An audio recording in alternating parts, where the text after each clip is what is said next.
আসসালামু আলাইকুম। একটা নর্মাল ভদ্রতা আজকে শেয়ার করব। সেটা হচ্ছে আপনি কোনো আহ, গুরুত্বপূর্ণ একটা ফোন কল করতে যাচ্ছেন যে কাউকে, খুবই গুরুত্বপূর্ণ।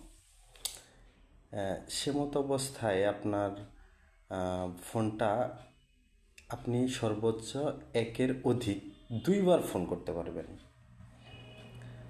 আরেকবার ফোন করতে পারবেন যদি খুব বেশি প্রয়োজন হয়, তাহলে মাঝখানের 20 মিনিট বিরতি রেখে একটা কল করতে পারবেন।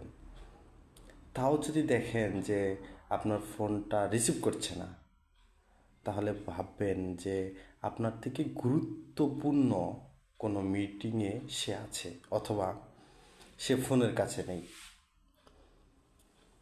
এত বারবার ফোনের উপরে ফোন দিলে যে কেউ বিরক্ত হবে। ধন্যবাদ, সবাই ভালো থাকুন।